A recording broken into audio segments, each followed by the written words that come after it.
fois, le favori s'appelle Démonil, leader du classement provisoire avec 17 points d'avance sur Jacques Villeneuve. Mais depuis sa dernière victoire en Hongrie, le Québécois se sent pousser des ailes.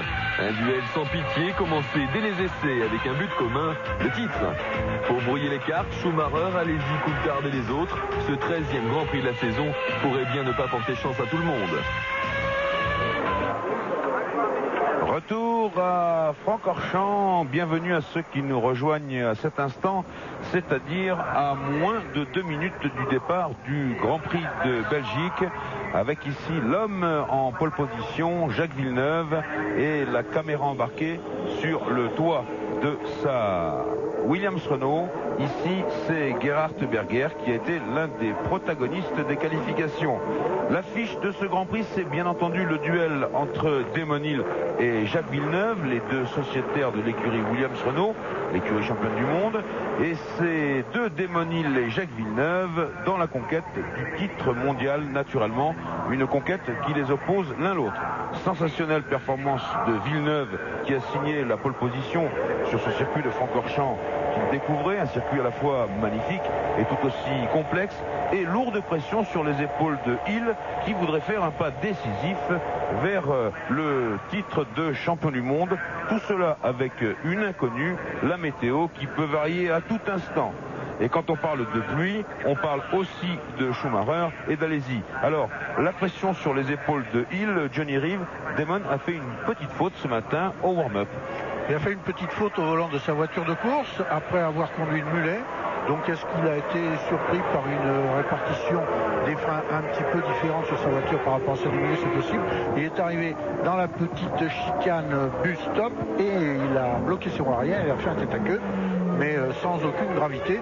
Sinon, celle d'être un petit peu ébranlé au plan de la confiance, ce qui peut jouer cet après-midi. Alors, autre nouvelle de ce warm-up, eh bien Villeneuve a confirmé et Hakkinen également. Ce matin, le warm-up, le rodage s'est déroulé sur une piste qui était tout d'abord un petit peu humide, un peu comme elle se trouve maintenant, et qui s'est asséchée au fil des minutes de l'ultime demi-heure d'essai.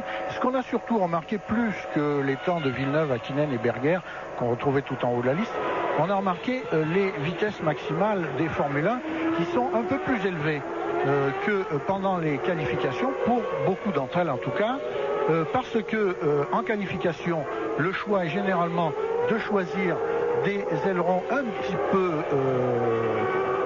cambrés pour donner de l'appui pour passer vite en virage, alors qu'en course, on diminue un petit peu l'angle des ailerons pour gagner de la vitesse en ligne droite afin de ne pas d'être difficilement dépassable, disons.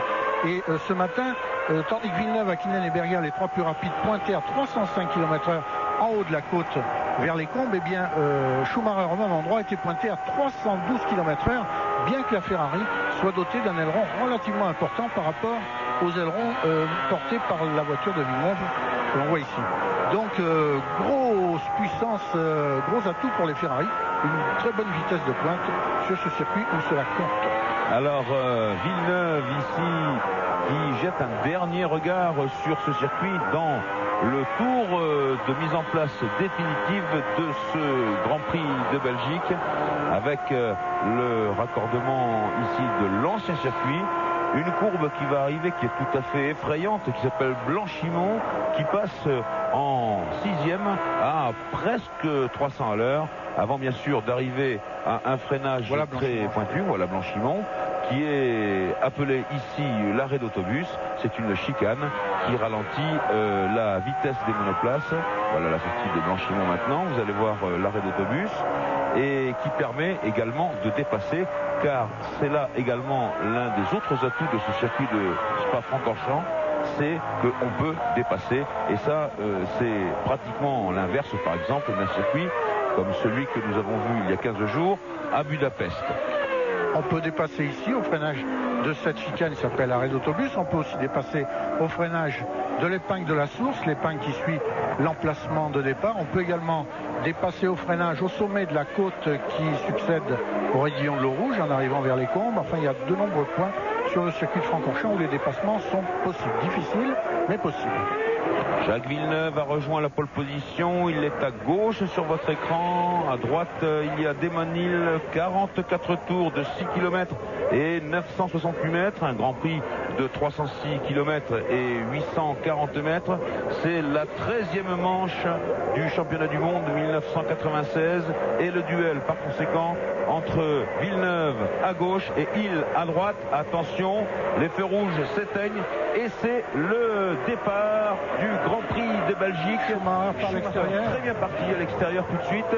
Il un petit peu coincé. Irvine a été touché, il a été déséquilibré. Et il y a une voiture qui a sauté là-bas. Un petit accrochage derrière avec une Sauber. Une Sauber là-bas à la sortie de l'épingle de la source. C'est dommage, alors que Schumacher est tout de suite sur les talons de Villeneuve. Alors il y a une Ligier. Herbert et Diniz. Et voilà, c'est Herbert et Diniz. Le premier franchissement du raidillon de l'eau rouge. Villeneuve, Schumacher, Hill qui se présente à l'intérieur, taquiné par McLaren. Qui a passé Damon Hill dans la ligne droite et qui a gardé son avantage au freinage. Les deux Benetton Renault derrière à l'abordage. Une Jordan Peugeot bien partie devant Irvine ici sur sa Ferrari, sur la deuxième Ferrari. Et on descend tout de suite maintenant vers le virage du Pouhon. Alors que bien entendu on voit que Schumacher est deuxième et les Allemands sont venus en nombre ici sur ce circuit. L'Allemagne est voisine de quelques dizaines de kilomètres seulement. Et tout de suite une petite avance prise par Villeneuve sur Schumacher. Et c'est finalement la McLaren qui s'est imposée à la deuxième Williams Renault, là-bas en troisième et quatrième position. On voit bien la différence des dimensions d'aileron de la Williams qui a un aileron très très fin. Presque aussi fin que celui des Benetton. Ce sont les Benetton qui roulent avec les ailerons les plus effacés. La Williams a un aileron très fin quand même, alors que la Ferrari derrière traîne pas mal d'appui, ce que lui permet c'est Panis aussi. C'est Panis, Olivier Panis. Olivier Panis voulait vous faire remarquer, Johnny, oui.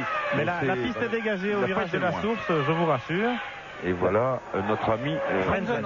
Eh bien voilà, c'était ni Herbert ni Diniz, c'était les deux chefs de file de l'écurie Ligier Honda et de l'écurie Sauber-Ford. Attention, ça passe juste à l'arrêt d'autobus avec cette petite plaque d'humidité. Il y a des plaques d'humidité qui sont des pièges terribles.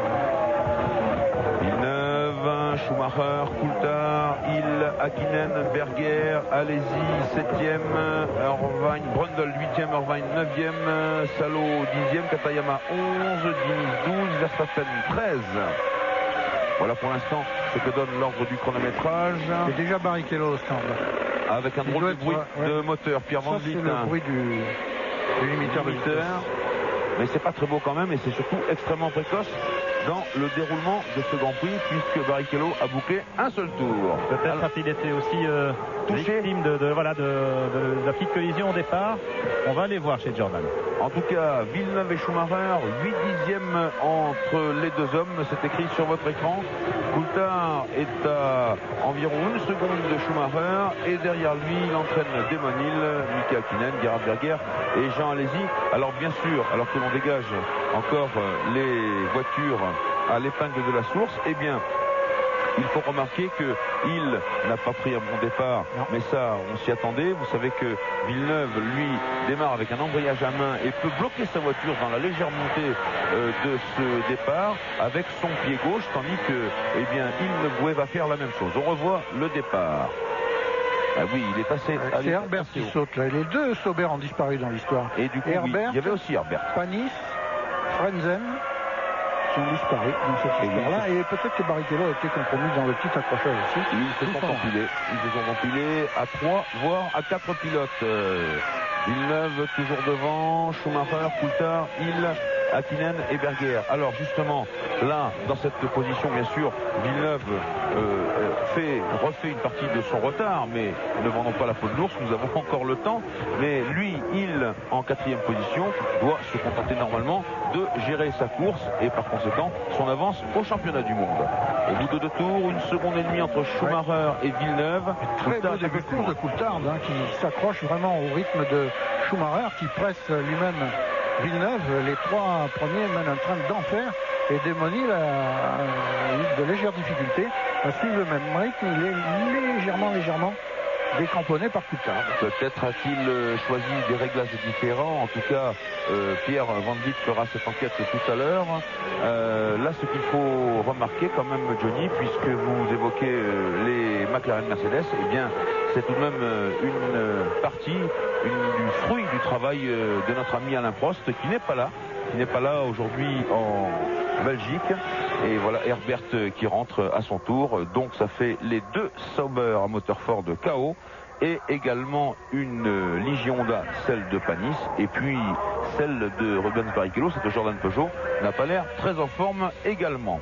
Oui, je disais la confirmation des progrès de la McLaren. Eh bien, on reconnaît là la patte d'Alain Prost et c'est tant mieux. Peut-être que McLaren va pouvoir revenir au niveau de Williams d'ici la fin de la saison. Pierre Van Vliet, vous êtes avec Olivier Panis. Avec Olivier Panis qui va peut-être nous expliquer ce qui s'est passé au départ. Olivier, collision, comme ça se produit malheureusement souvent ici à Spa, au virage de la Source à d'Épingle. Oui, c'est vrai, c'est dommage que j'avais pris mon départ, j'étais bien sur la gauche.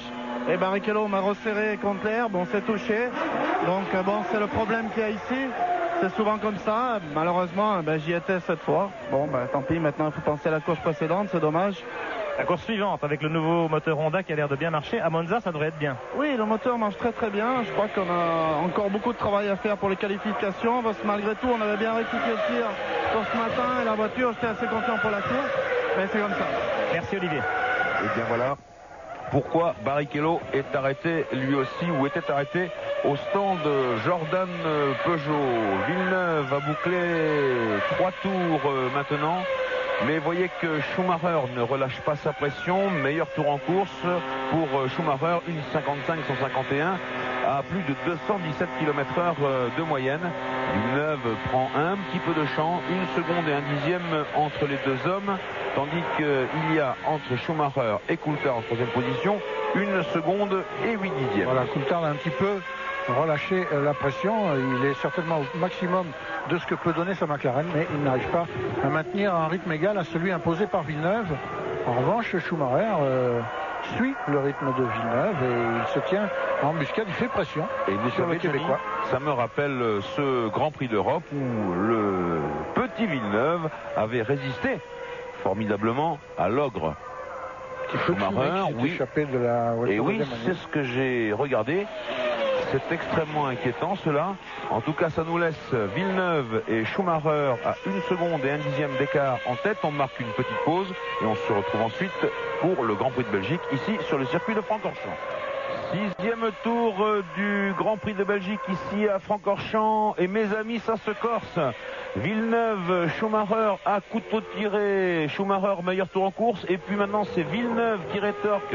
1,54-821. Et puis, Coulthard tient le coup. Au contraire, il colle vers Schumacher alors que c'est Damon Hill qui est en train d'être purement et simplement décroché. Et derrière il y a Häkkinen en 5e position et Berger qui fait le pressing sur Häkkinen. Vous le voyez exactement ici. Et l'écart est parlant, 6 secondes et 2 dixièmes entre Villeneuve et Hill, entre la première et la 4e position occupée par les deux Williams-Renault. Et bien sûr, on se penche de plus en plus sur le moteur, en tout cas la voiture de Damon Hill, qui émet quelques panaches de fumée inquiétantes, Johnny. Peut-être est-ce la boîte de vitesse ou peut-être une fuite, sait-on jamais. Elle émet de la fumée dans un point du circuit. Après le gros freinage pour la chicane d'arrêt d'autobus, au moment de la reprise, elle émet un petit peu de fumée du côté gauche, à l'arrière gauche. Et partout ailleurs, même en haut de la côte, où il y a un freinage assez violent aussi, elle ne fume plus. Alors c'est peut-être une fausse alerte. Encore que le rythme d'Emonil n'est pas très soutenu. Je me demande, on va voir. Tiens, là c'est Villeneuve. Schumacher, bien détaché maintenant les deux. Enfin, oui, il y a 4 secondes d'écart entre Villeneuve, Schumacher et le 3e qui est Coulthard. Alors bien sûr, il y a toujours cette hypothèse du nombre de ravitaillements qui est importante. Peut-être que Villeneuve a un peu plus d'essence que Schumacher et qu'il fait montre d'une supériorité qui est un peu en deçà de ce que pourrait donner sa Williams-Renault, mais peut-être qu'ils ont également la même quantité de carburant et en ce cas, eh bien, Schumacher nous paraît bien placé. Oui, splendide le passage. oui, splendide le passage de la Lyon. Il a à peine soulevé le pied droit de l'accélérateur sans couper vraiment, presque à fond. Avec beaucoup d'essence à bord, c'est quelque chose. Alors une image au ralenti. C'est à l'entrée de la dérive, oui, à l'entrée de l'arrêt d'autobus. Ça dérive sec. Il a freiné trop tard, il est arrivé trop long, mais il a réussi à imprimer sa voiture dans la bonne trajectoire, si l'on peut dire. Enfin, il a perdu du temps, là, Coulthard. Oui, Coulthard, oui, bien sûr. Car ça se paye au prix maximal de plusieurs dixièmes de seconde. Berger fait toujours le pressing. Demonil est revenu sur Coulthard. Oui, Jean Lézy essaye de suivre Berger. Demonil revient tout doucement sur Coulthard. Peut-être n'est-ce qu'une fausse alerte. En tout cas, regardez le sensationnel Jacques Villeneuve, suivi du non moins sensationnel Michael Schumacher. Et bien sûr, ils sont en train de rattraper Rubens Barrichello, qui s'est arrêté au stand de Jordan Peugeot tout à l'heure à la suite d'une touchette dans le premier tour de course, pratiquement après le départ. Pierre Van Vliet. Oui, chez Renault Sport, où pas d'inquiétude a priori pour le moteur de Demonil. Vous savez, il semblerait qu'à cet endroit, à la chicane de l'arrêt de bus, les pilotes soient passés sur une bordure un peu humide et que ça soulève peut-être un peu de poussière. Ça a été le cas également de la McLaren de Coulthard. En tout cas, ici, pas d'inquiétude sur la télémétrie des Williams Renault. Bientôt, les premiers ravitaillements. Peut-être que les stratégies de Jacques Villeneuve et Demonil ne sont pas tout à fait identiques aujourd'hui. Bien sûr que c'est l'intérêt de Williams de ne pas mettre ses œufs dans le même panier. En tout cas, Schumacher, meilleur tour en course, une 54, 691. Eh bien, ils sont dans un cœur joie, les deux leaders là, du Grand Prix de Belgique. Magnifique. Avec Villeneuve, oui, ils sont magnifiques tous les deux. Allez, on les regarde passer le raidillon. Descente.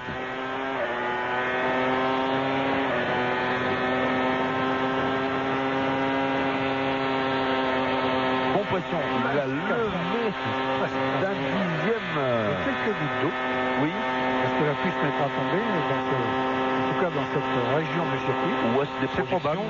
Non, ça paraît copieux, ça peut être de la pluie, mais ça c'est aussi l'un des phénomènes de ce circuit de Francorchamps. D'un bout à l'autre des environ 7 km de développement, eh bien il peut pleuvoir à un endroit et ne pas pleuvoir à un autre endroit. Et c'est souvent ce qui est arrivé en course. C'est la raison pour laquelle, en même temps qu'ils pilotent leur monoplace au millimètre près, eh bien souvent les pilotes ont un œil du côté des tribunes ou des gradins de spectateurs pour voir si des parapluies sont en train de s'ouvrir ou non. En tout cas, c'est une démonstration extraordinaire que nous donne en ce moment Jacques Villeneuve et Michael Schumacher. 4 dixièmes d'écart entre les deux hommes. Ils se tiennent. Schumacher est même revenu, Johnny. Il était à 1 seconde tout à l'heure. Coulthard est maintenant à 5 secondes et 3 dixièmes de Villeneuve. Il est à 6 secondes et 6 dixièmes. Hakkinen 7 secondes 9. Berger 8 secondes 5. Alési 9 secondes 3. Le 8e est Brundle, le 9e Irvine, le 10e Salo, le 11e Verstappen, le 12e Katayama, le 13e Diniz, le 14e Rosset, le 15e Lamy et le 16e Barrichello qui est à 2 tours. Alors, ces écarts sont intéressants. Ils nous montrent les derniers tours et le meilleur tour en course. Bon blocage de roue. Là, il a peut-être fait un méplat sur son pneu avant. Ça, c'est un petit peu embêtant, mais en tout cas, ça montre que là, Villeneuve ne s'est pas affolé. Il a essayé d'aller chercher un freinage encore un peu plus lointain, mais tout cela sous l'œil de Jean Todt, le patron de la Scuderia Ferrari. Mais le méplat sur le pneu, eh bien, il est extrêmement net. Pierre Van Vliet, un point sur les pneus peut-être? Oui, les pneus pluie qui sont prêts. Chez Williams, figurez-vous qu'ils ont emmené leur propre météorologiste de Londres et qui avait exactement prévu qu'une averse tomberait hier à 13h30 pendant les qualifications. Eh bien, le même spécialiste vient de nous confier qu'il devrait pleuvoir aux alentours de 15h cet après-midi, c'est-à-dire dans la deuxième partie du Grand Prix de Belgique. Ah, quel oiseau de mauvais augure, ce Pierre Van Vliet. En tout cas, Villeneuve n'en demande pas tant. Il vient, lui, de rebattre à son tour le meilleur tour en course, malgré ce freinage hyper tardif. Une 54 410, 219 km/h de moyenne. Tout de suite, un petit point top tour.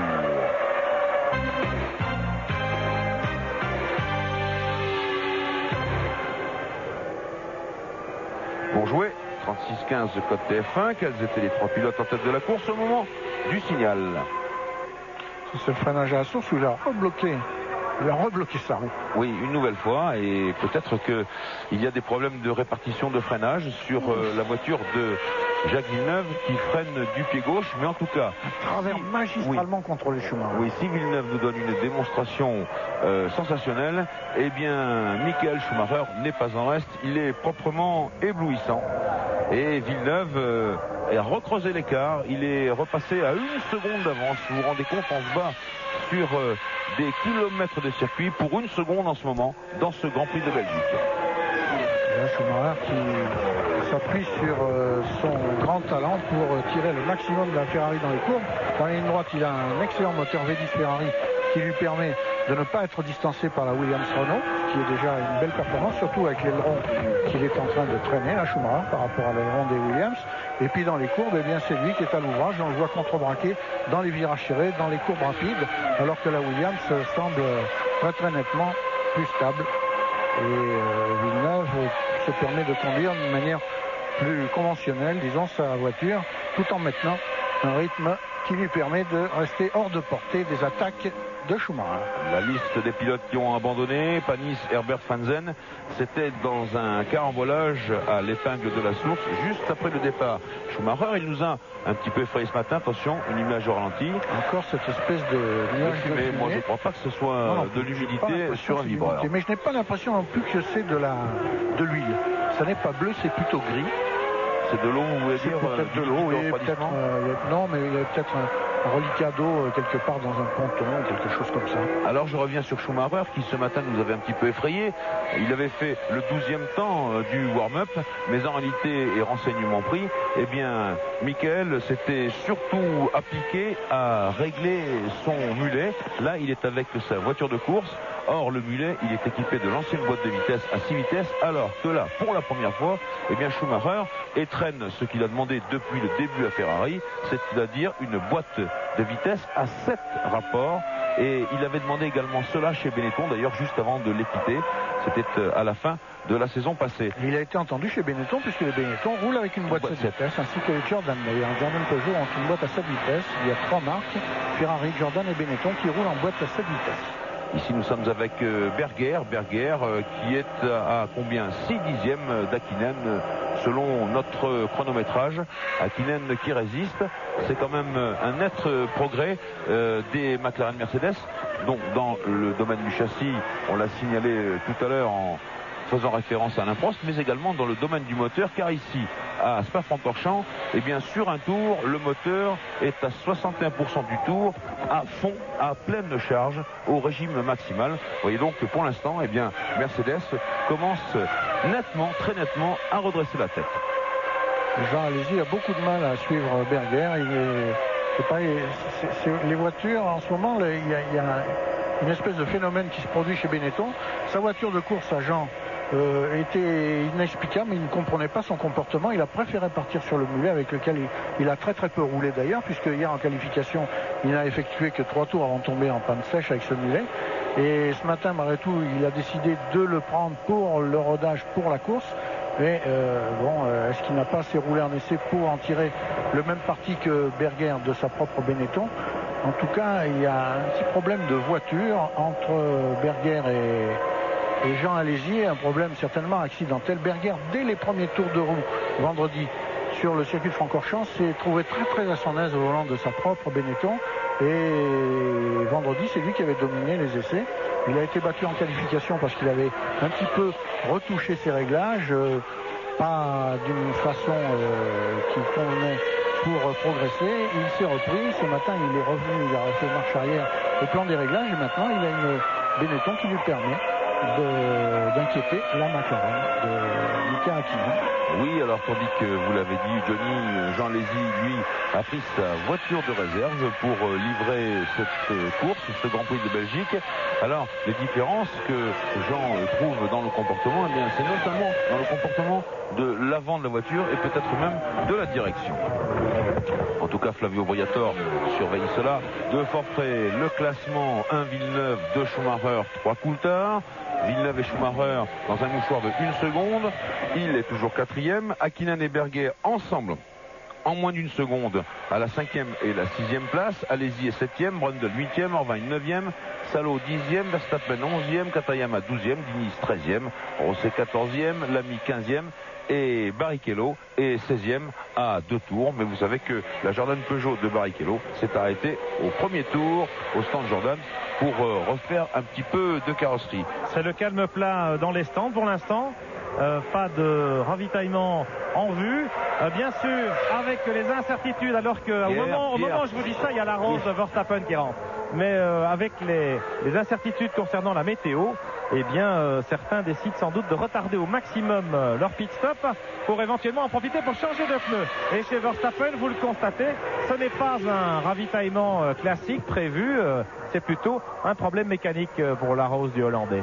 Oui, ça chauffe derrière. Je vois qu'on est en train de démonter le capot moteur. Donc c'est plus important qu'un simple ravitaillement. Allez, chez Ferrari maintenant, on se prépare. C'est sûr que si Schumacher va aussi vite et est capable de suivre le train des Williams, c'est peut-être qu'il a embarqué un peu moins d'essence qu'elle. On va voir ça tout de suite. Et oui, absolument. Tandis que Berger continue de talonner Hakkinen. 5e place pour le Finlandais, 6e place pour l'Autrichien. Et toujours 5 dixièmes d'écart entre ces deux voitures. Alors qu'en tête, eh bien, Villeneuve et Schumacher, eux, sont toujours dans la même seconde. Et Villeneuve n'a pas l'air de souffrir des blocages de roues dont il a été victime tout à l'heure, et apparemment pas de vibration à bord de la Williams Renault du Québécois. Pas de vibration due à un éventuel méplat sur le pneu. Tiens, voici le blocage auquel je faisais allusion. La roue avant droite qui a bloqué pendant une bonne quinzaine de mètres. Normalement, il pourrait y avoir un méplat assez important et qui produise une vibration à haute vitesse, ce qui est très gênant quand on pilote une voiture de course à 300 à l'heure. Au niveau de la vision, on tremble tellement que les yeux n'arrivent plus à fonctionner normalement.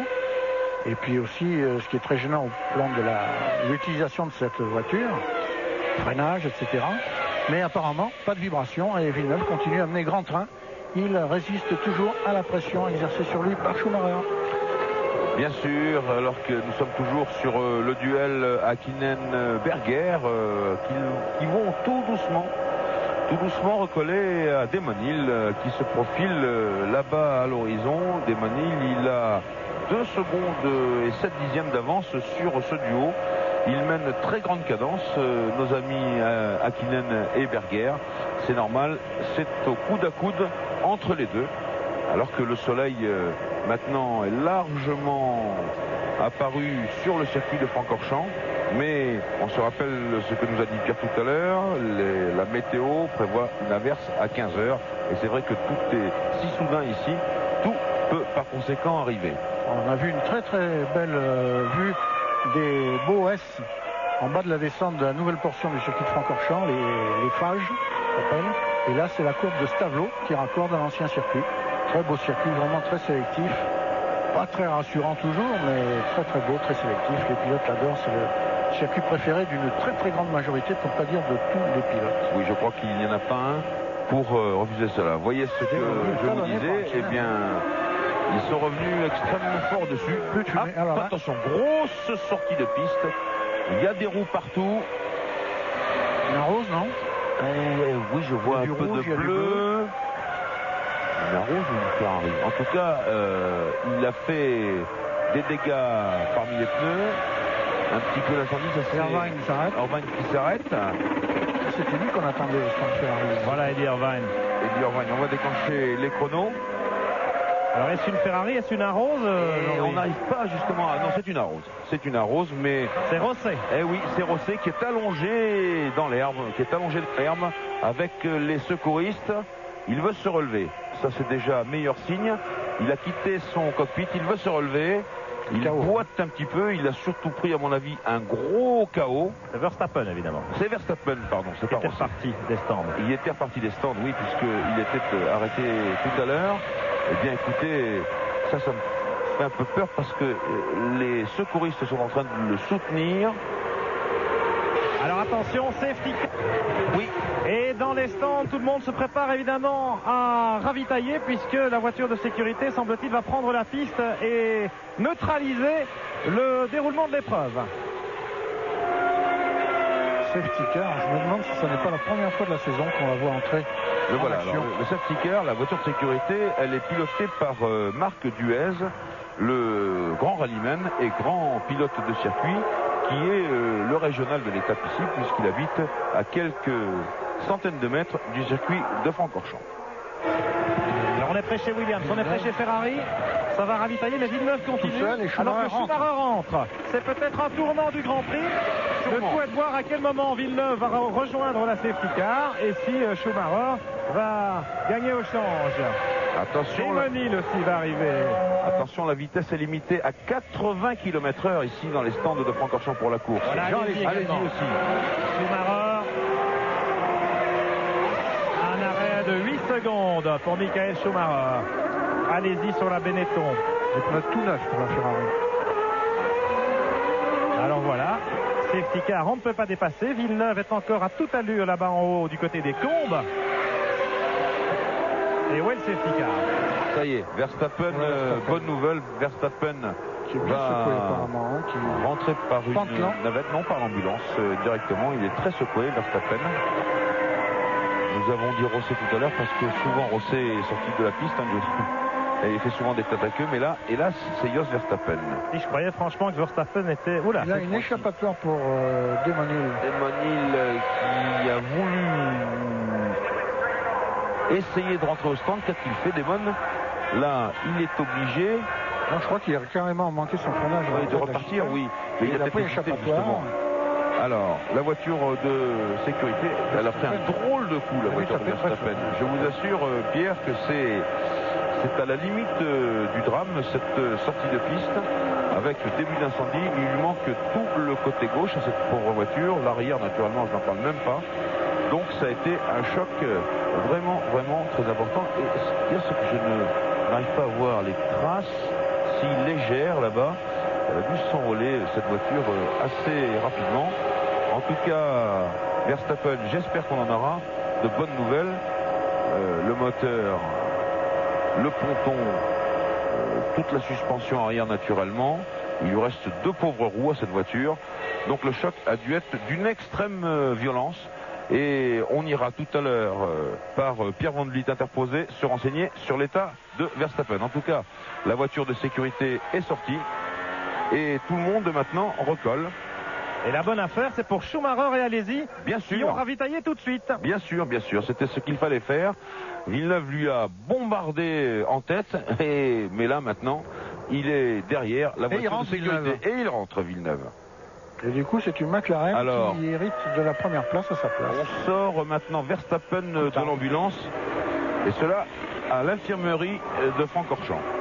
Voilà Jacques Villeneuve qui s'immobilise. Évidemment, pendant ce temps, tout le peloton va défiler, enfin tout le peloton, ce qu'il en reste. Villeneuve et Berger. Puisque pas mal de pilotes, évidemment, ont déjà ravitaillé. Alors voilà pour Villeneuve. 8 secondes tout à l'heure pour Schum. 8 secondes et demie pour Jacques Villeneuve. Mais il va repartir derrière Schumacher et Alesi. Verstappen a l'air durement touché. Oui, quand même, malgré tout. Même s'il marche, le choc, je vous le disais, a dû être d'une extrême violence. Alors que vous pouvez constater que Marc Duet ne mollit pas avec la voiture de sécurité, comme au meilleur temps des rallyes, ici dans le Rédillon. Il doit prendre à peu près 150 fois par an, plus les 24 heures de Francorchamps. Ici, c'est Diniz. Diniz qui s'arrête au stand. Diniz qui a le nez de sa voiture un petit peu endommagé. Mais je me demande si ce n'est pas sa sortie de piste ce matin au warm-up dont la Ligier Honda porte encore les stigmates. On vérifie un peu tout. On regarde. Non, on amène un capot. Donc il y a peut-être eu lui aussi, Diniz, une alerte plus qu'importante puisque le nez reste très abîmé. Changement de capot donc par conséquent pour Diniz. Et là ça va durer, vous voyez, quelques secondes, quelques poignées de secondes et voire peut-être dépasser la minute.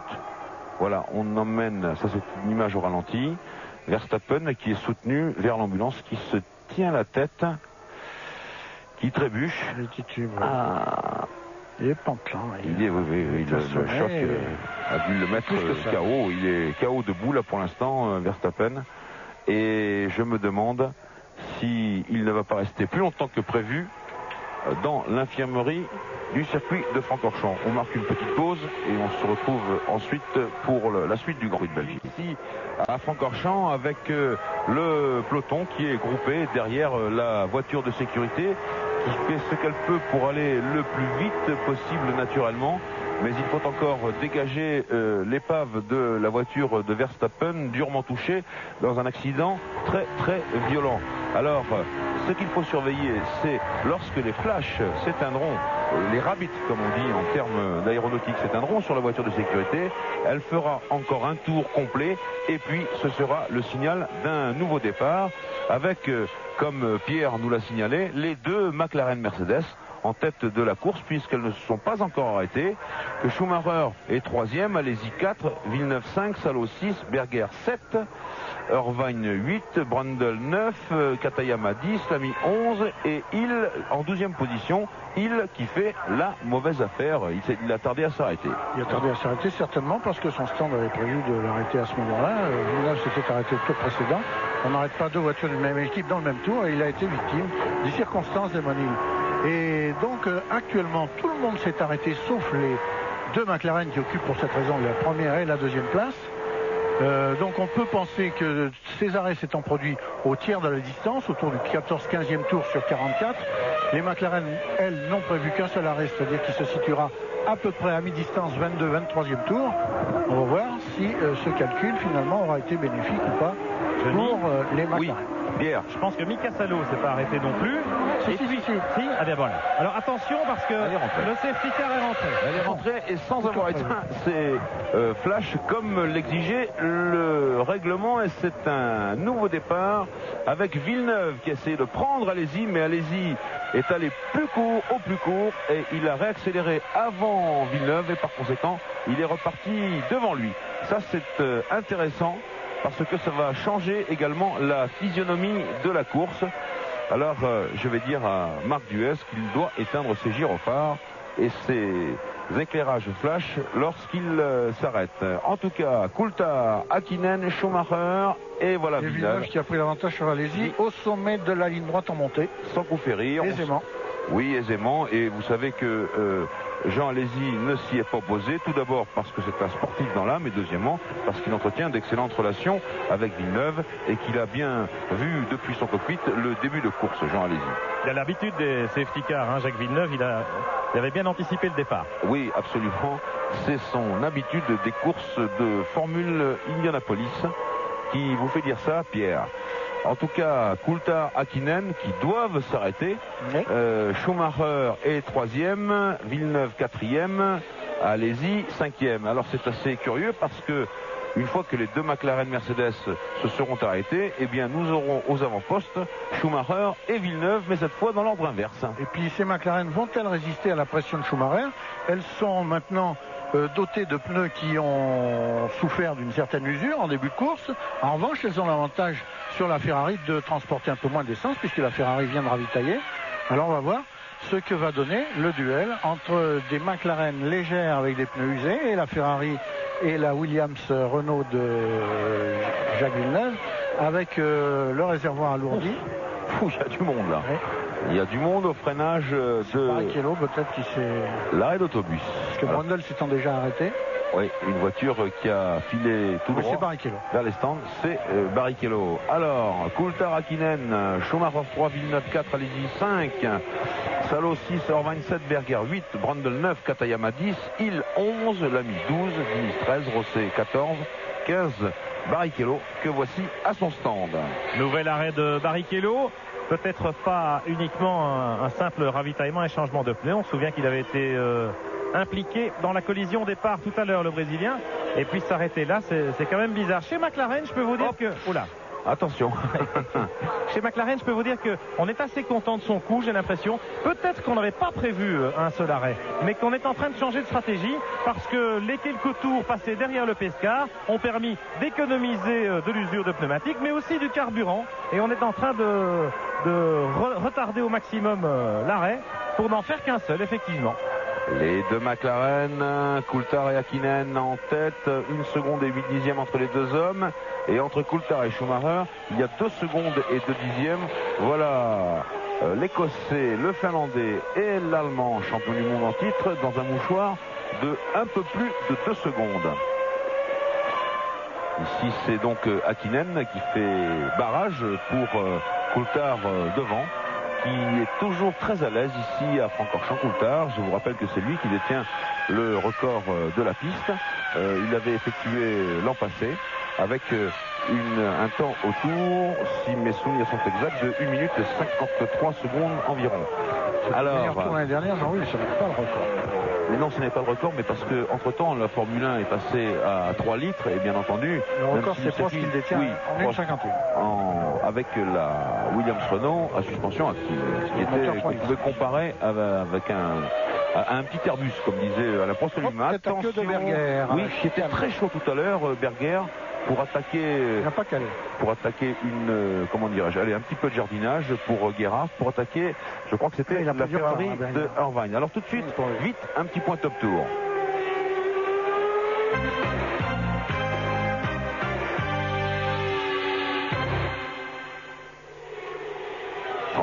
TFF pour jouer et c'était facile. Coulthard, Häkkinen, Schumacher, Villeneuve, Alesi, Salo, ils sont tous dans un mouchoir d'une dizaine de secondes environ. Et Berger là a perdu beaucoup de temps. Il va devoir cravacher. Cet accident de Verstappen aura laissé, avec l'emploi de la voiture de sécurité, des traces dans ce Grand Prix de Belgique dont le classement se trouve chamboulé. Et Villeneuve se rapproche de Schumacher, Jean-Louis. Il est 4e, Villeneuve, après avoir passé à Alesi tout à l'heure. Et maintenant, il se rapproche dixième de seconde par dixième de seconde de Schumacher. Bon, le rythme entre les deux hommes n'est pas très très différent, mais un léger avantage pour Villeneuve qui mène une plus forte cadence. Oui, voici on revoit la faute de Berger qui est entré trop tôt. Peut-être essayait-il, si l'image était partie plus tôt, voilà, il avait certainement passé Irvine. Voilà, au tour précédent, il avait tenté. Et là, il laisse passer 3 voitures. Il a freiné trop à l'intérieur et trop tard. Et donc, il est mal sorti de la chicane. Il a fait un peu de queue sur la bordure extérieure. Il avait voulu profiter, Berger, de l'écart qu'il avait creusé avec Irvine. Mais il a été un petit peu loin dans ses efforts. Schumacher et Villeneuve qui se rapprochent. Villeneuve qui se rapproche de Schumacher, des positions inversées par conséquent. Et nous continuons, nous, sur notre écran de chronométrage, à suivre la progression de Damon Hill, qui pour l'instant est 10e, Johnny. 10e, ça veut dire 0 point dans le classement du championnat du monde, alors que nous approchons de la mi-course. Il reste 24 tours. Il vient de passer Katayama, il a gagné une place, mais il est à 17 secondes de Coulthard. Et oui, et il va payer cela, Damon Hill. J'espère qu'il va pouvoir remonter jusque dans les points, mais ça ne va pas être facile, puisque une fois que les deux McLaren Mercedes, qui ne se sont toujours pas arrêtés, il faut le signaler, eh bien, stopperont. Le voici derrière Brundle. Les deux Anglais au coude à coude au freinage des combes.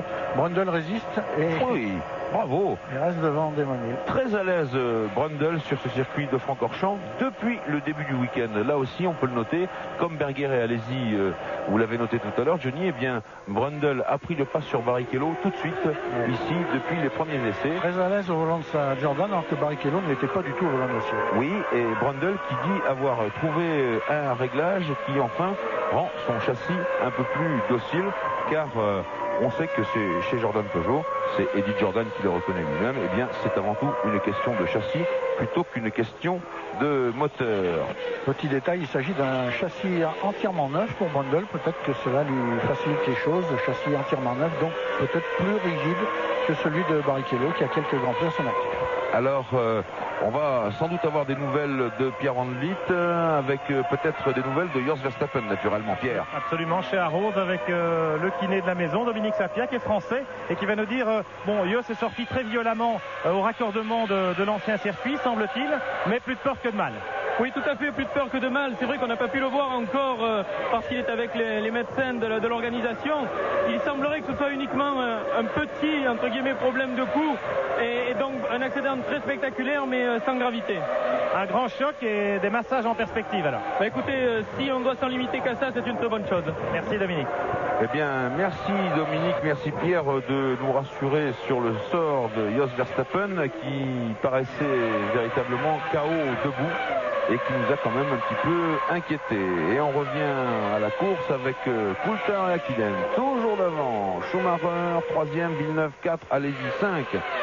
Salo 6, Irvine 7, Brundle 8, 9e Hill qui n'a toujours pas pu passer.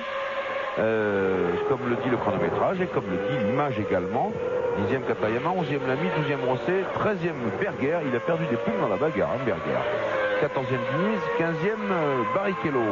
Le rythme, la cadence, eh bien c'est une 54-6 au tour pour Hakkinen et pour Coulthard, une 55-2, une 54-8, une 55-2 pour Schumacher, une 54-8 pour Villeneuve. Et légère perte de contrôle de Demesnil qui a donc dû lever le pied pour corriger la trajectoire de sa voiture, ce qui ne lui a pas permis d'être dans le sillage immédiat de Brundle dans la côte. Il n'a pas pu l'attaquer comme au tour précédent. Mais dites-moi Johnny, là c'est pas un endroit où on peut se permettre d'amorcer des travers. Hein. Non, mais enfin il faut... Oui.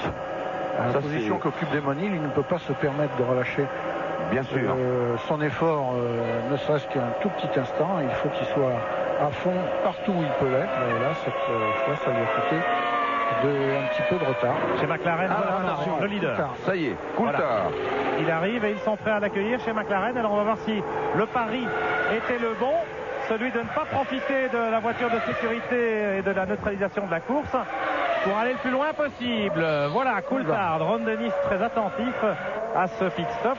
Chaque seconde compte là et on va très vite. Attention. On met de l'essence, on met beaucoup d'essence, me semble-t-il, peut-être pour aller au bout. Écoutez, 10 secondes 9, ça fait beaucoup d'essence.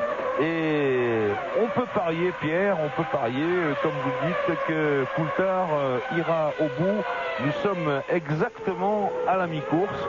Et on peut dire qu'il a mis une bonne centaine de litres, Coulthard.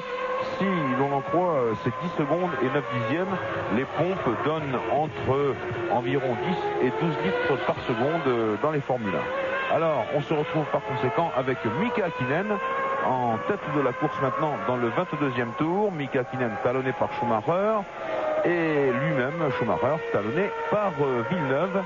Et ça, c'est extrêmement intéressant. Ici, c'est Diniz avec son nouveau capot avant, mais je crois que ça se passe mal pour la seule Ligier Honda Mugen rescapée, puisque vous le savez, Panis a été impliqué dans le carambolage du premier tour tout à l'heure à l'épingle de la source, soit quelques centaines de mètres après le départ. Schumacher que l'on voit ici et qui est vraiment à l'ouvrage, qui se bat avec sa voiture dans toutes les courbes et qui réussit à en tirer un parti vraiment formidable. On le voit se battre avec le volant pour redresser ses trajectoires. La Ferrari glisse, elle est toujours en glissade dans les virages rapides comme dans les lents. Et lui, il corrige sans arrêt, avec une efficacité formidable. Alors attention, c'est peut-être à ce tour-là pour Mika Hakkinen. Et non, ils ne sont pas prêts chez McLaren, ils ne sont pas prêts à le recevoir. Dites-moi, Pierre, moi je ne veux rien dire, mais enfin on évacue quand même Verstappen en hélicoptère là. Oui, il est sans doute emmené à l'hôpital pour un check-up, mais en principe, hein, en tout cas chez Arrow, c'est ce que nous a confirmé aussi Hugues Rottengatter, le manager de Verstappen, qui avait parlé avec les médecins. Bon, eh bien, souhaitons que ce soit cela. Hakkinen, meilleur tour en course, ça c'est une autre nouvelle, une 54-198, le précédent meilleur tour en course, c'était celui de Jacques Villeneuve. Ça prouve que avec peu d'essence, d'accord, mais des pneus qui sont là depuis le départ, des pneus qui ont 23 tours dans les gommes, eh bien Mika Hakkinen fait une performance remarquable, une 54-198, c'est-à-dire 219 km/h de moyenne. Et puis là, pour Demesnil, le problème, puisqu'on voit Demesnil toujours à la poursuite de Brundle, le problème, c'est qu'il est à la poursuite d'une voiture animée par un moteur Peugeot qui est extrêmement puissant. Et même si la tenue de route de la Jordan est loin de valoir celle de la Williams, eh bien, en ligne droite, Demesnil a fort à faire pour se rapprocher de son compatriote et néanmoins adversaire. Je suis avec Norbert Haug, le patron de Mercedes Motorsport. On attend Hakkinen ici. Norbert, a very special strategy for McLaren Mercedes today and maybe a first win. Well, it depends whether the other ones have to come in into the pits once more. Mika is leading. He did just the fastest lap in the race so far. So we look quite competitive, but we think the other ones have to come in and we can stay out until the end of the race. Eh bien, Pierre a demandé à Norbert Haug s'il visait peut-être une première victoire et Norbert Haug, vous voyez, n'a pas démenti cela. Bien entendu, tout dépend de la stratégie de l'équipe. Pierre, poursuivez. Was it planned only one pit stop? Pierre, vous avez Hakkinen dans les stands. Okay, thank you. Voilà, Mika Hakkinen qui arrive. Norbert Haug qui retourne à son pupitre de direction de course chez McLaren Mercedes. Hakkinen donc qui a bloqué ses roues au moment d'entrer dans la piste de décélération pour être à 80 km/h. Alors tout à l'heure 10 secondes 9 pour David Coulthard qui a évidemment embarqué un maximum d'essence. Qu'en est-il pour Hakkinen? 9 secondes. C'est à peu près la même quantité, mais surtout Mika repart avec des pneus complètement neufs. Et voilà, qui nous laisse dans le 25e tour du Grand Prix de Belgique qui en compte 44. Michael Schumacher, le champion du monde en titre, avec sa Ferrari devant Jacques Villeneuve et sans doute devant Jean Alesi. Alors la bagarre entre Hill et Brundle, là cette fois Hill est bien placé à l'intérieur. Manœuvre d'intimidation, mais il passe. Et il a quand même mis du temps, Johnny, pour passer. Manœuvre d'intimidation et j'ajouterais et de mauvaise humeur. Oui. Donc du coup, eh bien, Damon Hill se retrouve en 7e position à la porte des points, mais il n'y est pas encore. Je pense que c'est Hakkinen qu'on a aperçu juste devant eux. Donc Hakkinen doit rouler maintenant en 8e position. Absolument, Schumacher, Villeneuve, allez-y quand ils auront bouclé un tour. Et donc Hill, lui, est passé en 7e position. Mais devant, il y aura plus dur à faire car devant, il y a maintenant Mika Hakkinen. Damon Hill donc à la porte des points, je le disais, mais il reste du chemin à faire dans ce Grand Prix de Belgique, 20 tours maintenant, et on peut craindre que Hakkinen ne facilite pas la remontée de Damon Hill, parce que si nos calculs sont à peu près justes, eh bien peut-être que les deux McLaren Mercedes, c'est Irvine qui s'arrête. Peut-être que les deux McLaren Mercedes pourraient aller au bout sans ravitailler. C'est ce qui va quand même compliquer sérieusement l'affaire de Damon Hill. Deuxième arrêt d'Irvine. Je ne sais pas si c'est un arrêt qui était prévu. Non, j'ai l'impression qu'il y a une roue qui n'est pas tout à fait droite, Irvine. En tout cas, il s'est arrêté il n'y a pas très longtemps au moment de l'intervention de la voiture de sécurité. Et là, on en profite quand même pour ravitailler. Il avait été le premier à ravitailler, il s'était arrêté au 13e tour. 9 secondes 8. Lui aussi a fait le plein. Il est reparti extrêmement juste, pas loin du muret des stands, Irvine. Alors que Schumacher est toujours en tête de la course avec Villeneuve à 1 seconde et 7 dixièmes. Alors là aussi, c'est une question de ravitaillement, bien entendu. Schumacher, il a ravitaillé en 8 secondes. Villeneuve, il a ravitaillé en 8 secondes 5. Là aussi, Johnny, on peut penser qu'ils ont mis la même quantité d'essence chez Williams-Renault et chez Ferrari. J'ai regardé les autres temps concernant les arrêts, c'est-à-dire ceux qui sont pris entre l'entrée au stand et la sortie des stands, et tout le monde a l'air de s'arrêter de perdre entre 35 et 36 secondes dans les stands, c'est-à-dire qu'il n'y aura pas de différence à ce plan-là en tout cas, si cela continue ainsi pour les arrêts à venir. Ce que l'on peut noter actuellement, c'est que il, grâce au son dépassement de Brundle et à l'arrêt de Eddie Irvine, au deuxième ravitaillement de Eddie Irvine, eh bien Damon Hill occupe la 6e place. Il vient d'entrer dans les points, mais il compte 23 secondes 6 de retard sur Schumacher, leader du Grand Prix de Belgique. Oui, c'est bien d'un côté et c'est pas bien de l'autre. Schumacher a bouclé 26 tours. Villeneuve s'est un petit peu rapproché, 1 seconde 4 au lieu de 1 seconde 7. Alesi roule pratiquement en solitaire Il est à 6 secondes de Schumacher, environ 5 secondes et un dixième de Villeneuve. Pas loin. Derrière, pas loin, oui, mais derrière, c'est plus loin. Salot, lui, est à 14 secondes.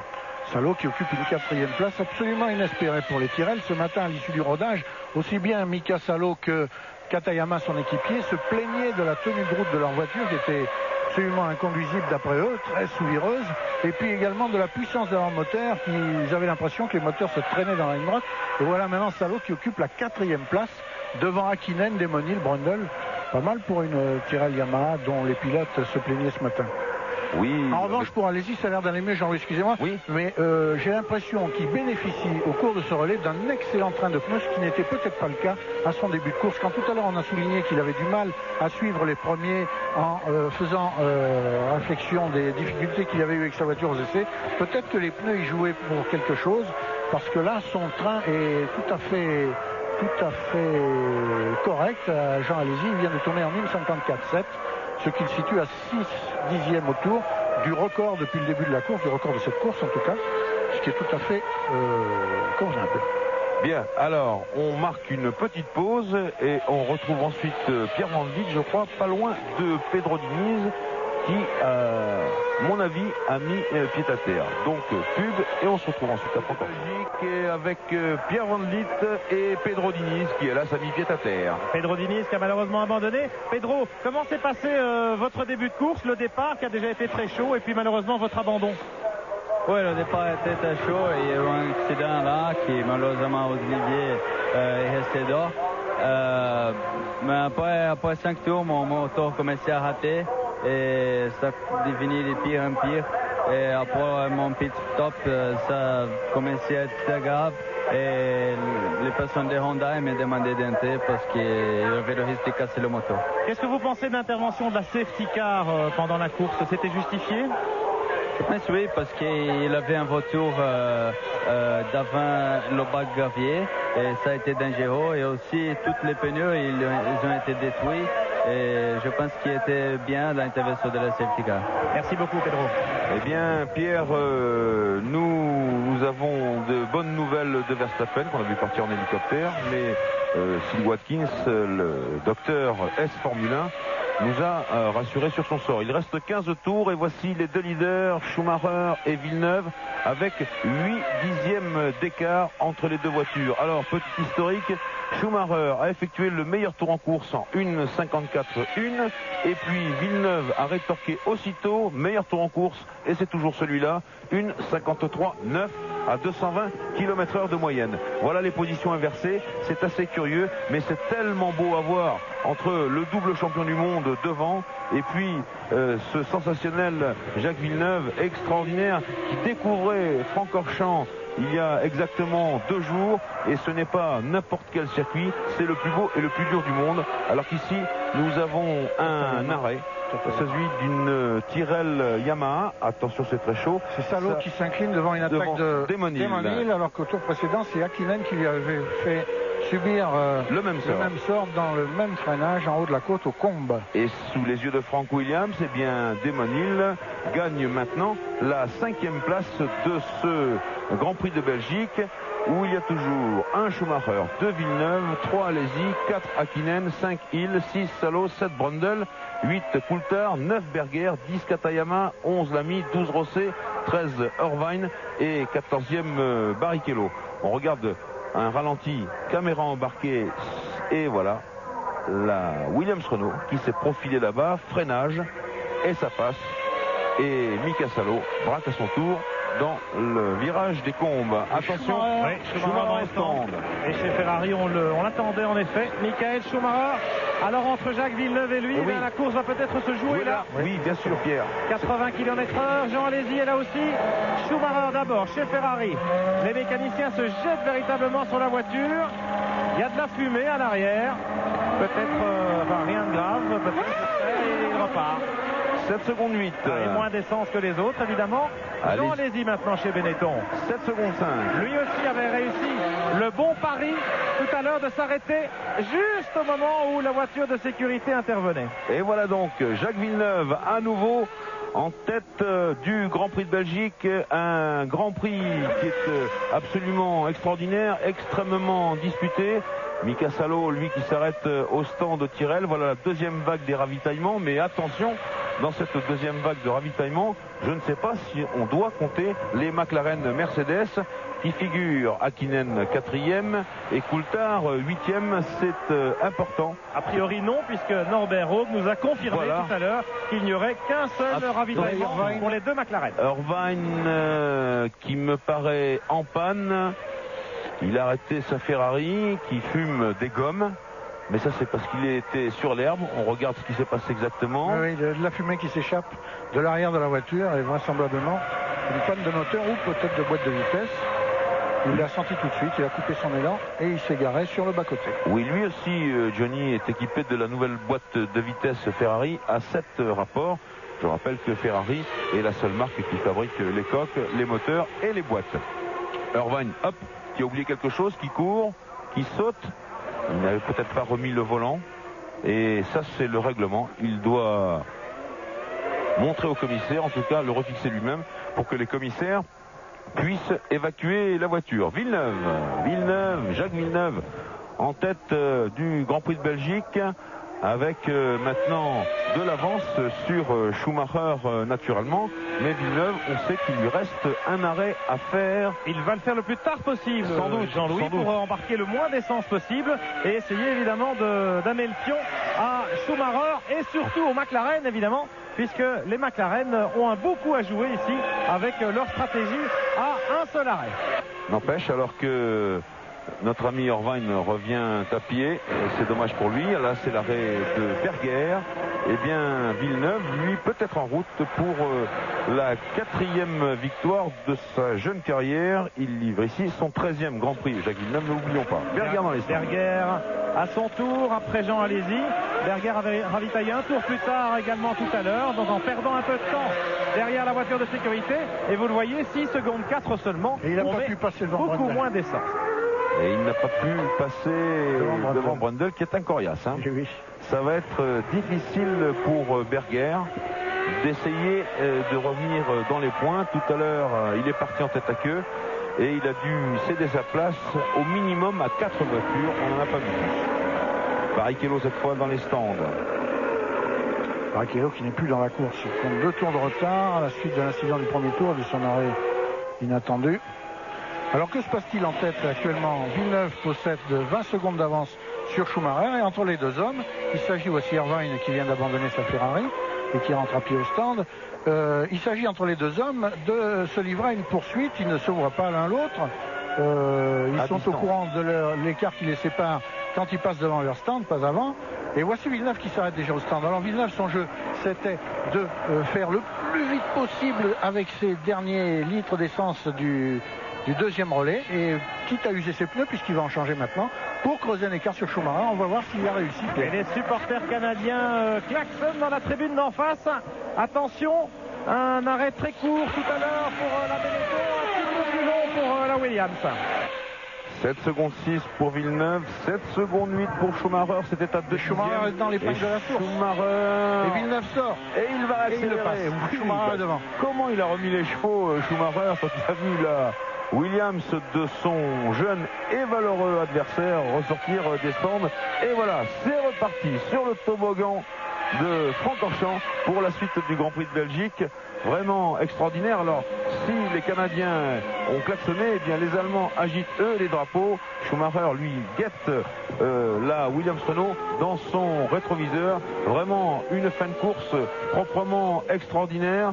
Nous sommes dans le 33e tour de course maintenant. Il en reste 11, mais 11 ici à Spa-Francorchamps, ça veut dire 77 km.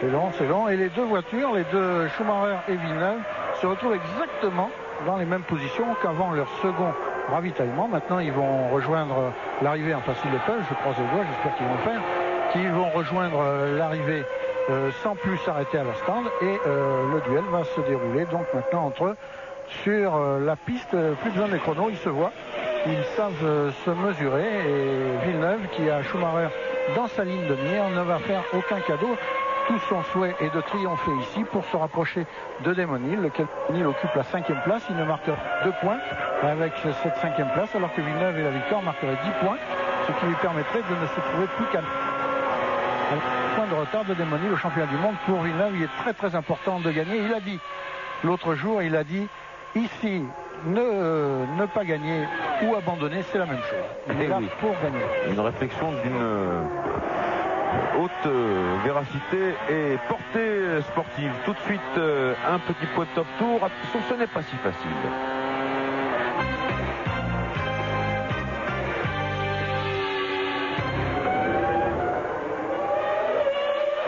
Et c'est facile pour jouer 36, 68, 90, 04. On peut gagner des stages de monoplace. Profitez-en. C'était tout simple. Alors, le duel du siècle maintenant entre Schumacher et Villeneuve. Position inversée par rapport au Grand Prix d'Europe qui a marqué le début de la saison européenne. Le champion du monde, la vedette, la star, et puis bien entendu l'aspirant champion. Et quel aspirant champion! Jacques Villeneuve, je dis tant que ici il aurait à subir l'examen de passage de la saison, on peut dire que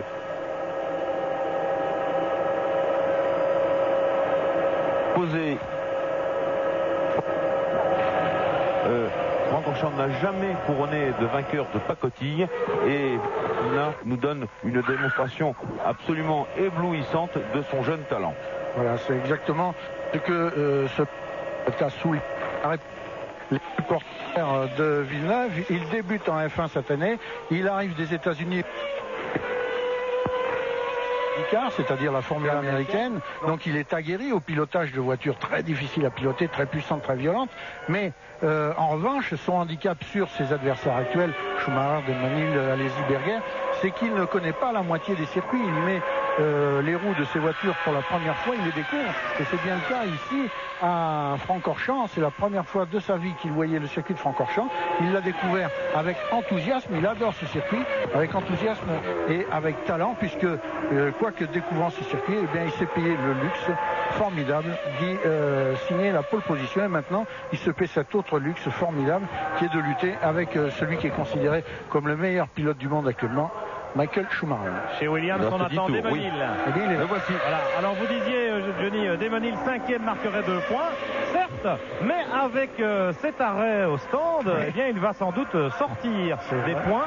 Et Villeneuve pourrait, bon, bien sûr, il va certainement tenter d'attaquer Schumacher, mais il pourrait aussi se contenter éventuellement d'assurer une 2e place dans l'optique du championnat du monde. Damon Hill, un arrêt très court, puisqu'on n'est pas loin de la fin de course et qu'on embarque évidemment beaucoup moins d'essence. 6 secondes 7 pour Damon Hill, et oui, Jacques Villeneuve marquerait 6 points. Pierre, c'est exactement cela. Et voilà, alors une Jordan qui est au Jordan ralenti. Peugeot au ralenti, Brundle. c'est celle de Martin Brundle. A priori, pas de stigmate de moteur. Il était 9e. Et il était 9e. Effectivement, Schumacher, Villeneuve, toujours dans un mouchoir, 5 dixièmes de seconde seulement. Alors il reste tout de même un petit doute, Johnny, pour Schumacher, il faut bien le dire, il faut bien l'avouer, c'est la fiabilité de la Ferrari. Oui. Une Ferrari qui, de temps en temps, est surmontée par un petit nuage de fumée, un petit peu comme celui que vient de lâcher Brundle, presque imperceptible, mais qui est là quand même. Alors, sa consommation d'huile est-elle excessive à la Ferrari, ou bien n'inquiète-t-elle pas du tout les motoristes de Ferrari? On saura ça dans 10 tours. On a passé le cap des 3/4 de la distance maintenant. On saura cela dans 9 tours, un peu moins de 9 tours même. En attendant, Villeneuve cravache pour se maintenir dans le sillage de Schumacher. Il l'a à portée de main, et ce serait, vous l'imaginez, la consécration totale pour Villeneuve que de dépasser Schumacher ici.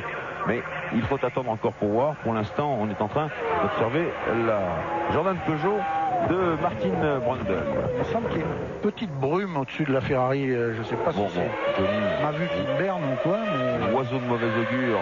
Remarquez Frank Williams, il regarde ça lui aussi. Pierre. Oui, j'ai vu un petit nuage de fumée aussi au moment du pit stop de Schumacher, son dernier ravitaillement. Un petit peu, vous savez, à la hauteur de la sortie de boîte de vitesse. Quand on a vu Eddie Irvine s'immobiliser tout à l'heure, je crois que du côté du stand Ferrari, eh bien, on croise les doigts. Hein. Observons-le là. Le freinage des combes. C'est bien passé. derrière à 9 secondes. Tiens, meilleur tour en course, Berger, 1,53, 896. Berger qui est 7e, 220,2 km/h de moyenne. Schumacher, Villeneuve, 8 dixièmes d'écart. Bien sûr que Villeneuve est mieux placé que nous. Il est même aux premières loges pour observer ce qui sort de l'extracteur de la Ferrari. Mais on croise les doigts chez Ferrari, une fuite d'huile, et bien tant que ça fuit, c'est pas si grave. C'est au moment où ça fait plus de doute, c'est grave, c'est parce qu'il y en a plus. Et que là, ça saute. En tout cas, quelle consécration ce serait pour Villeneuve que de gagner ici à sa première apparition sur Francorchamps. Vous vous rendez compte d'un exploit. Et même déjà, il a fait mieux que tout, Villeneuve, puisqu'il s'est qualifié en pole position, peut-être un peu aidé par la pluie qui est tombée à 17 minutes de la fin de la séance. Mais bref, en tout cas, il était là et c'est un exploit personnel qui restera dans la carrière de Jacques Villeneuve. Et là, on sent que les deux hommes, on aperçoit sur cette image, on aperçoit toujours une petite brume au-dessus de la Ferrari, et je me demande s'il ne faut pas s'en inquiéter quand même. En tout cas, ce qu'on voit aussi, c'est que les deux hommes là en action, Schumacher et Villeneuve, ne prennent absolument aucune marge de sécurité. Ils poussent leur voiture au maximum de leurs possibilités, des possibilités de leurs pneus. Et dans les virages, c'est assez impressionnant, vous allez voir. Même la Williams essaie de se dérober au contrôle de son pilote, il la reprend instantanément. Ce qui est ahurissant en tout cas, c'est qu'une performance pareille de la part de la Ferrari va nous valoir une foule d'environ 150 000 spectateurs à Monza dans 15 jours, au Grand Prix d'Italie, où les Ferrari là-bas sont les reines, et je crois que les spectateurs n'ont Dieu que pour elles. En tout cas, si elle termine la course. Oui, bien sûr. Parce que sinon, l'amertume n'en serait que plus grande. Damon Hill qui cravache à son tour pour rattraper Coulthard qui est à 8 secondes devant lui. Damon Hill, meilleur tour en course. Mais c'est pas beaucoup. Et puis Berger qui retape encore lui aussi en performance. Ben oui, quand il passe devant le chronométrage, ici c'est plus long. 1,53,3 pour Berger, 221,2 km/h. Oui, il cravache.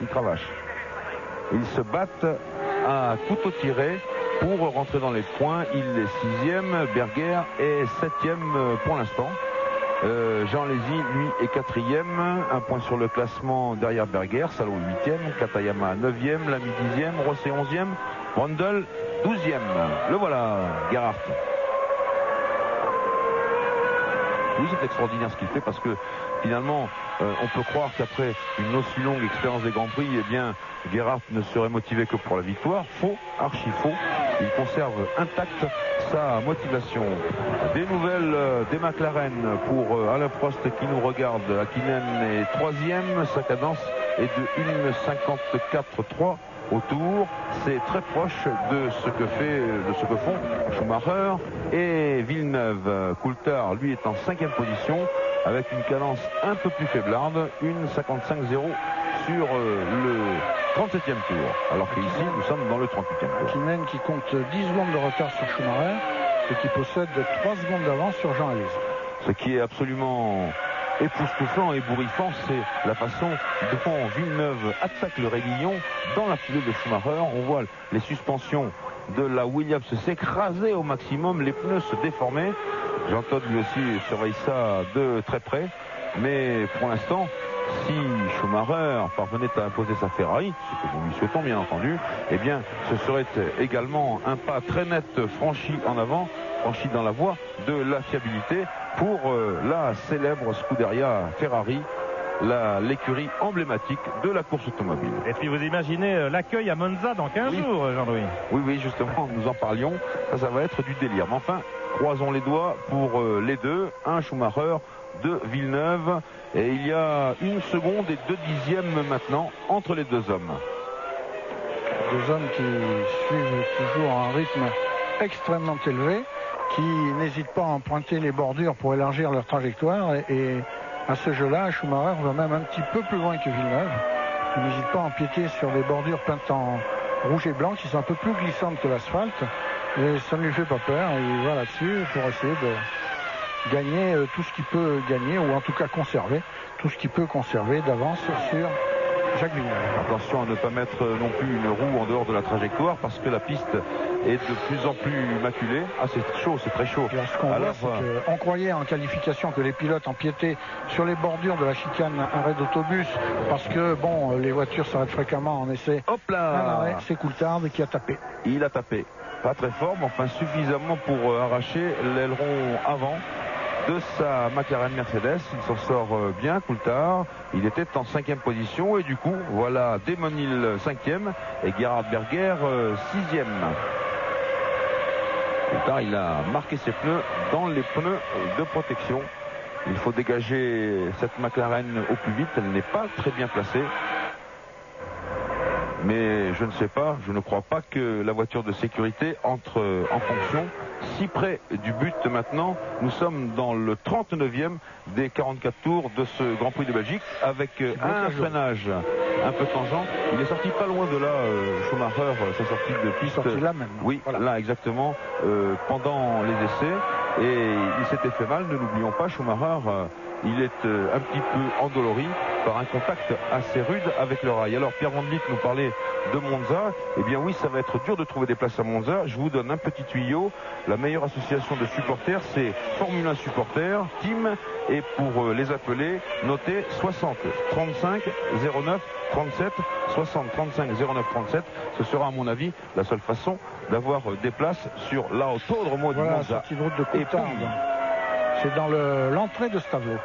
Attention, une page de publicité et on se retrouve dans quelques instants pour la fin du Grand Prix de Belgique. 4 petits tours ici en Belgique où la tension est maintenant à son comble entre Michael Schumacher en tête du Grand Prix de Belgique et Jacques Villeneuve accroché à ses basques.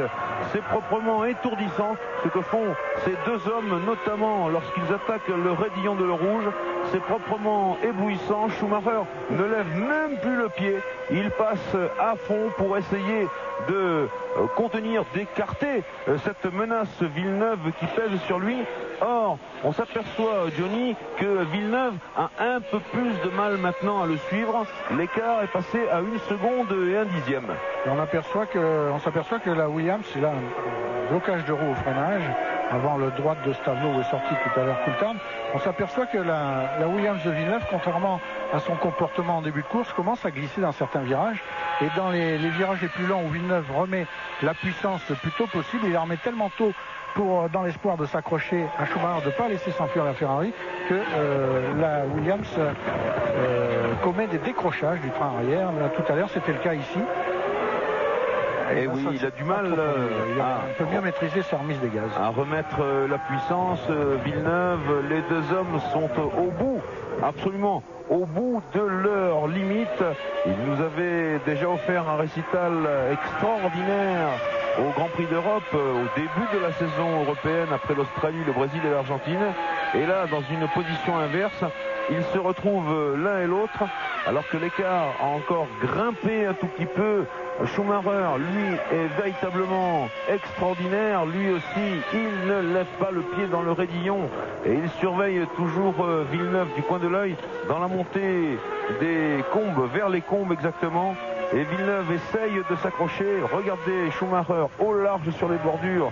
Il prend toute la piste et même un peu plus. Ici, c'est Häkkinen qui est en 3e position. Le 4e étant Jean Alesi à 3 secondes et 1 dixième d'Hakkinen, alors que Berger roule non pas son petit bonhomme de chemin, bien au contraire. Meilleur tour en course, une 53 et 2 dixièmes, avec une moyenne de 221 km/h au tour. Vous vous rendez compte de ce que sont en train de faire Schumacher et Villeneuve, le maître et l'élève, plutôt le champion et le nouveau champion, l'affirmé et le confirmé. C'est extraordinaire ce que font ces deux hommes ici sur ce circuit de Francorchamps, le circuit le plus difficile de toute la saison, le plus technique en même temps. Et là ici Berger en pleine action et devant lui on aperçoit la Williams Renault de Damon Hill. Damon Hill est 5e, Berger 6e.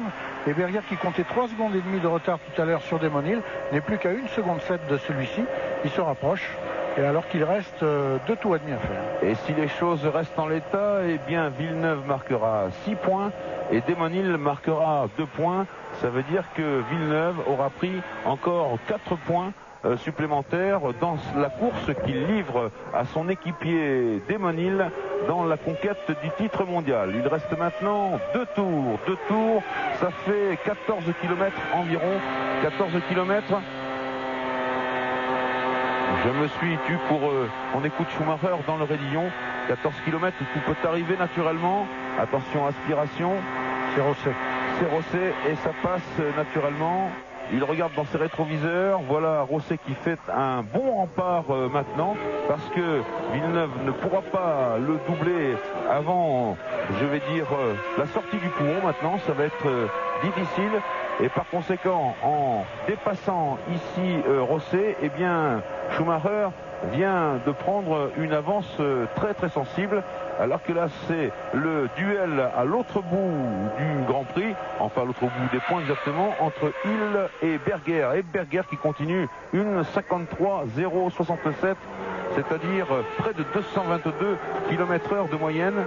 Damon Hill qui est maintenant proche du capot avant de la Benetton Renault de Berger. Damon Hill qui n'a pas fait une grande démonstration ici à Spa-Francorchamps, mais sans doute avait-il quelques petits problèmes techniques. Cela, on le saura plus tard. En tout cas, ça n'est pas le cas de Berger qui vient de pulvériser les temps effectués précédemment par Schumacher et Villeneuve. Schumacher et Villeneuve qui ne prennent aucune marge de sécurité, qui attaquent au maximum. Et pourtant, Berger est plus rapide qu'eux avec une Benetton dont on dit qu'elle ne vaut pas la Williams et dont elle vaut à peine la Ferrari. Aujourd'hui, il se trouve que Berger est dans un contexte certainement technique qui lui permet d'en tirer la quintessence comme jamais ni lui ni Alesi n'ont pu le faire depuis le début de la saison. Un petit hasard qui fait que dans les données actuelles du circuit et puis des réglages qu'elle a et du poids qu'elle transporte, eh bien, la Benetton exprime un rendement inédit. Eh bien, en tout cas, Schumacher et Villeneuve sont maintenant à 3 secondes d'écart. Si Villeneuve veut tenter le tout pour le tout, il faut qu'il passe dans le raidillon et qu'il déboîte derrière Rosset pour le dépasser et essayer de refaire le chemin perdu. Il est toujours derrière. Va-t-il pouvoir arriver en haut de la montée de Kemmel au freinage des combes? Il faudrait que le réalisateur écarte un petit peu. Le cadreur ne nous a pas bien gâté. Voilà, Jean Todt, bien entendu, le patron de la Scuderia, extrêmement tendu, bien entendu, et on comprend pourquoi. Schumacher qui ne néglige rien, très au large sur les bordures avec sa Ferrari, bien sûr, ça klaxonne sec dans les tribunes naturellement, puisque le champion du monde est en tête de cette course. Après, maintenant il reste combien, Johnny? Il reste environ 3 km. Et ce sera pour Michael Schumacher une victoire qui était relativement inattendue ici, mais qui confirme le très net retour en forme des Ferrari après bien des déboires sur un circuit extrêmement probant, un circuit très technique.